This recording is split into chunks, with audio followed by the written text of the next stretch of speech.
avec vous du paradoxe du confinement. En effet, le confinement, en un sens, ça peut être le temps de la liberté, parce que nous sommes débarrassés des contraintes sociales, débarrassés d'un certain nombre de contraintes professionnelles.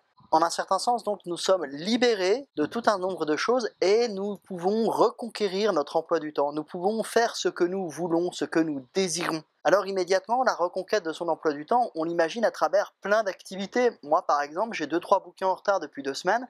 J'espère bien pouvoir les lire grâce à ce confinement. Il y en a plein d'autres qui veulent s'engager dans plein d'autres activités. On a plein de bonnes résolutions.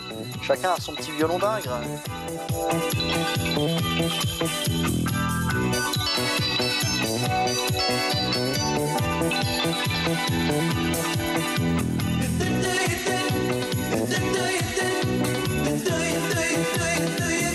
Réplique, littérature et politique avec Édouard Philippe.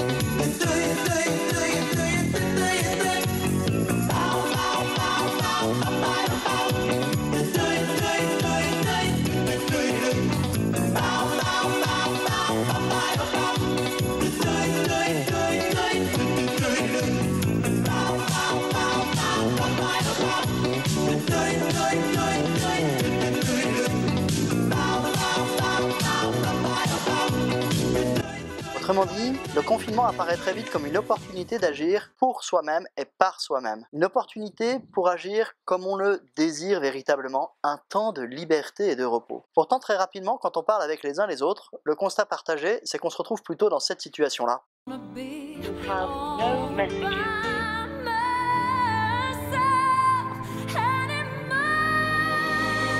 Nous procrastinons et nous ne voyons pas le temps passer, au point que le soir, on n'a rien fait et pourtant la journée est déjà passée et en plus on est fatigué. Que s'est-il passé? Ça, c'est un vrai paradoxe. C'est un vrai paradoxe parce qu'au moment où on a le temps et les moyens de faire exactement ce que l'on veut, c'est là où on a le plus de difficultés à le faire. Comment se fait-il que l'activité qu'on désire le plus semble paradoxalement, en même temps, la plus difficile pour nous, au point qu'on la reporte chaque jour et qu'on n'arrive pas à tenir sa résolution? C'est ça que j'aimerais analyser avec vous aujourd'hui tranquillement. Par exemple, vous imaginez pas le temps que j'ai mis à faire cette vidéo, le temps que j'ai mis à me mettre derrière mon bureau pour essayer d'y réfléchir, le temps que j'ai mis à essayer de me dire tiens ça y est je passe au tournage. Pour essayer de réfléchir à cette question, j'aimerais prendre une distinction qu'on trouve chez les Romains et chez les Grecs entre l'osium et le negocium, entre scolé et ascolé. Alors vous l'avez compris, aujourd'hui ce qu'il faut essayer de comprendre, c'est la notion de loisir, d'osium ou de scolé en grec. Cette notion-là, la première chose à faire, c'est de l'opposer à la contrainte. Quand on parle d'osium, de loisir, on parle d'abord de temps libre, de temps qui est à nous. Et cette liberté, ça veut dire que c'est du temps dont nous disposons, nous pouvons l'organiser exactement comme nous le souhaitons. Il nous appartient et il n'appartient pas à une contrainte extérieure à nous, aux nécessités de la vie, à notre patron, à nos contraintes professionnelles, à nos contraintes sociales.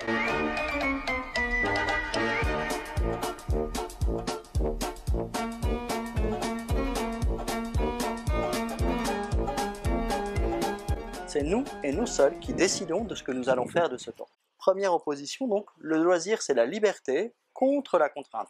Et si c'est liberté contre contrainte, ça veut dire par soi-même et non pas par un autre. Pour autant, le loisir c'est pas ça.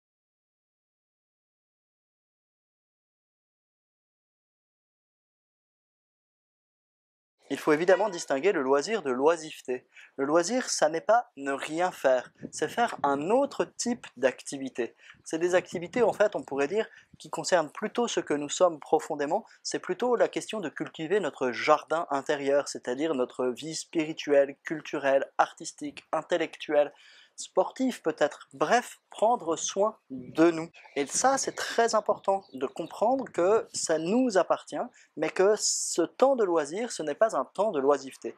Et c'est pour ça que nous concevons cette possibilité du confinement aussi comme une chance, parce que, enfin, on va pouvoir faire tout ce que l'on veut, parce que ça nous appartient. Donc, vous l'avez compris, il s'agit de laisser hors de l'esprit les préoccupations du quotidien, les préoccupations matérielles.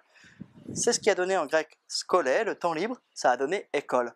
Autrement dit, c'est ça le paradoxe, la vraie vacance, c'est l'école. Au contraire, il n'y a pas d'opposition entre l'école et la vacance, parce que qu'est-ce qu'on fait à l'école? On ne fait rien d'autre que se cultiver soi-même. On ne cultive pas pour autre chose, on ne cultive pas quelque chose d'extérieur, on se cultive soi-même. Maintenant qu'on a dit ça, qu'est-ce que signifie la difficulté que nous avons à occuper nos loisirs? Qu'est-ce que signifie cette impossibilité que nous avons à faire ce que nous désirons vraiment? La première raison pour laquelle nous n'arriverions pas à utiliser nos loisirs comme nous le souhaitons, c'est qu'en fait, nous sommes des esclaves, nous sommes des êtres de contrainte. En effet, le loisir, ce n'est pas simplement avoir du temps libre à occuper. Être un homme de loisir, c'est être capable d'être le principe de son action, d'agir par soi, de savoir ce que nous voulons faire et de mettre en mouvement notre être pour le réaliser. Et ça n'a rien d'évident. C'est plus facile de récupérer le mouvement extérieur, c'est plus facile de récupérer la force extérieure et y réagir, bref, c'est plus facile de réagir à la contrainte que d'établir son propre mouvement et d'être créateur de sa propre existence, créateur de sa propre activité, d'être l'inventeur de soi. En fait, il y a deux difficultés dans le loisir. La première, c'est vrai que quand nous sommes dans l'activité contrainte, on a plein de souhaits, on a plein de désirs, on dit « Ah, si j'avais le temps, je ferais ça, ah, si seulement, etc. » Mais dès qu'on est dans la situation, on a du mal à savoir ce que l'on désire vraiment. La première difficulté, c'est donc de savoir qui nous sommes, quels sont nos désirs profonds, qu'est-ce qui nous fait vibrer, qu'est-ce que nous sommes prêts à engager comme force pour nous-mêmes dans notre propre culture. Et ça, c'est une chose très importante. Souvent, le désir est rempli d'illusions, d'apparences, de faux semblants, et c'est difficile de discerner entre les désirs véritables et les désirs qui ne sont que des illusions. Les châteaux en Espagne, est-ce que nous pouvons faire concrètement dès maintenant? Souvent, la constitution d'un château en Espagne est une manière de fuir et de ne pas commencer à agir. Qu'est-ce que je peux faire maintenant? Quel est ton désir? Dis-moi quel est ton désir et je te dirai qui tu es. Ça, c'est la première idée, quel est notre désir, et ça, en fait, c'est pas aussi évident et spontané qu'on le croit. La deuxième chose qu'on peut dire, c'est que la vie de loisir, ce n'est pas nécessairement une vie spontanée. Au contraire, c'est la vie de culture, donc c'est la vie de réflexion. Elle ne va pas sans effort. Un ami polonais disait « Ceux qui vous parlent de facilité et de spontanéité vous trompent ». Évidemment qu'il faut déployer des trésors de force. Évidemment qu'il faut se donner les moyens de faire quelque chose. Un sportif, il se donne les moyens d'atteindre son résultat et son entraînement n'est pas tous les jours plaisant. Eh bien nous, c'est pareil avec notre désir et sa réalisation. Il ne faut pas croire que tout devient automatique. Peut-être même que le désir est plus exigeant que l'activité extérieure et qu'elle demande une plus grande dépense d'énergie et qu'il faut se donner les moyens de cela. Là, il y a quelque chose à travailler. Là, il y a quelque chose à exercer. Notre capacité à agir par nous-mêmes de manière réaliste. Deux choses alors. Dis-moi quel est ton désir, je te dirai ce que tu es. Deviens ce que tu es en réalisant ce désir. La deuxième hypothèse qu'il faut explorer, c'est que osium et negocium, scolé et ascolé, sont en fait deux relatifs, deux contraires relatifs. La scolé, c'est le moment du passe-temps, c'est le moment du repos, c'est le moment qui existe justement pour baisser la pression et la préoccupation par rapport à la scolé. Autrement dit, il n'y a pas d'osium sans negocium. Et là, dans le confinement, on est un peu perdu parce qu'il n'y a pas cette alternance-là. Nous avons comme une perspective quasi infinie où nous aurions à nous occuper complètement. Mais en fait, ça reviendrait à renverser le rapport du travail et du loisir et faire du loisir notre activité principale et donc quelque chose sans but, ce qui est problématique. Et ça nous conduit immédiatement à la troisième hypothèse, qui est de dire qu'en fait, dans le travail, c'est pas simplement une contrainte, c'est aussi le fait que l'on fait pour les autres et pas uniquement pour soi. Il y a plus de joie à donner qu'à recevoir. Nous sommes naturellement des animaux politiques, nous sommes des êtres de relation. Nous ne vivons réellement que dans la relation des uns avec les autres. Quand on fait quelque chose uniquement pour soi, on a beaucoup de mal à le soutenir. Et c'est pour ça que même dans nos activités de loisirs, il ne faut pas hésiter à être plusieurs et à partager cette activité de loisir avec les uns, avec les autres qui nous entourent, parce qu'au fond, l'homme est un être de relation et c'est ça qui fait qu'il développe le mieux son humanité. Et on pourrait concevoir tous nos loisirs comme une préparation à la relation. Et donc le travail, on le voit, n'est pas simplement négatif, n'est pas simplement de l'ordre de la contrainte. Il l'est aussi. Mais il y a aussi une dimension sociale très très importante parce que nous sommes en relation les uns avec les autres et dans le travail, il y a beaucoup de dons. Je ne saurais que vous conseiller ce petit livre de Nicolas Grimaldi. C'est vraiment quelque chose qui montre qu'il y a une valeur sociale et humaine du travail au-delà de la simple question du besoin et de la nécessité à remplir un certain nombre de besoins ou du salaire. Il y a quelque chose de profondément humain dans le travail. Cette question de la relation, il est possible et même nécessaire de l'organiser dans nos loisirs aussi. À la fin de ces 3 hypothèses, on peut en tirer finalement une conclusion conseil. La première chose, c'est que pour sortir de la torpeur de nos loisirs, il ne suffit pas d'enlever nos chaînes et nos menottes pour y arriver. Il faut être capable de s'exercer et être capable d'agir par soi-même, et ça demande un double entraînement. Dis-moi quel est ton désir, je te dirai qui tu es.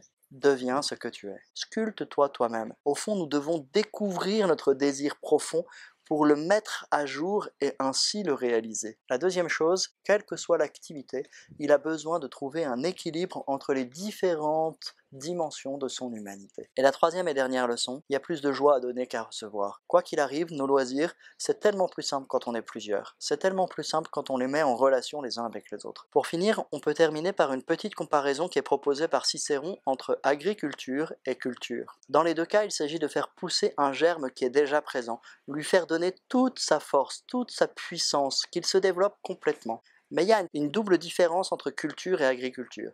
D'abord, dans l'agriculture, c'est l'homme qui fait pousser la nature, c'est-à-dire il y a l'intervention d'un tiers, il y a l'intervention d'un autre qui fait pousser de la nature. Deuxièmement, la nature elle est totalement déterminée. Un épi de blé donnera un épi de blé. Si on était très fort, on arriverait à savoir exactement comment on va pousser ce grain de blé.